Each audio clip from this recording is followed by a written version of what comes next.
इस पारे में दो हिस्से हैं। पहले हिस्से में सूरह निसा का बकिया हिस्सा और दूसरे हिस्से में सूरह मायदा का इब्तिदाई हिस्सा बयान हुआ है। पहले हिस्से में 3 बातें बयान हुई हैं। यहूद की मजम्मत, नसारा यानी ईसाइयों की मजम्मत, अहकामे मीरास। पहली बात, यहूद की मजम्मत। यहूदियों ने हजरत ईसा अलैहिस्सलाम को कत्ल करने की साजिश की, मगर अल्लाह ताला ने हजरत ईसा अलैहिस्सलाम की हिफाजत फरमाई और जिंदा आसमान पर उठा लिया। और यहूद अपनी बदआमालियों, अहद शिकनी, आयात इलाही का इनकार और अंबिया की मुखालिफत पर मजम्मत के मुस्तहिक ठहरे। दूसरी बात, नसारा की मजम्मत। नसारा यानी ईसाई हजरत ईसा अलैहिस्सलाम के बारे में हद से बढ़ गए और उन्हें अल्लाह का बेटा करार देकर बाप, बेटा और रूहुल कुदस पर मुश्तमिल अकीदा तस्लीस इख्तियार कर लिया। तीसरी बात, अहकामे मीरास। बहनों के हिस्से बयान किए गए।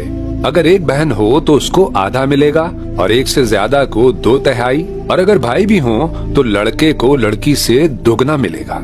इसके बाद छठे पारे के दूसरे हिस्से में सूरह मायदा का इब्तिदाई हिस्सा बयान हुआ है। इसमें 5 बातें हैं। पहली बात, मुआहिदों और वादों की पाबंदी।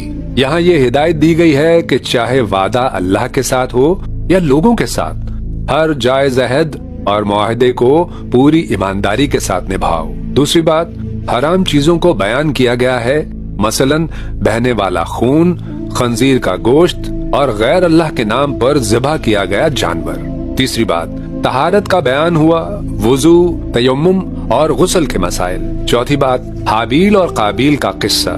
काबील ने हसद में आकर अपने भाई हाबील को कत्ल किया, जो तारीख इंसानी का पहला कत्ल था। इस वाक़े को बयान करने के बाद कत्ल और चोरी जैसे जराइम की सख्त मुमानियत और सजाओं पर हुक्म दिया गया। पांचवी बात, यहूद और नसारा की मजम्मत। यहूद और नसारा खुद को अल्लाह ताला का बेटा कहलाते थे, हालांकि उन पर अल्लाह का अजाब भी आता रहा। नबी सल्लल्लाहु अलैहि वसल्लम को उनकी सरकशियों पर तसल्ली दी गई। मुसलमानों को उनसे दोस्ती से रोका गया और हजरत दाऊद अलैहिस्सलाम और ईसा अलैहिस्सलाम की जबान से उन पर लानत फरमाई गई और आखिर में वाज़ेह किया गया कि ये तुम्हारे खतरनाक दुश्मन है।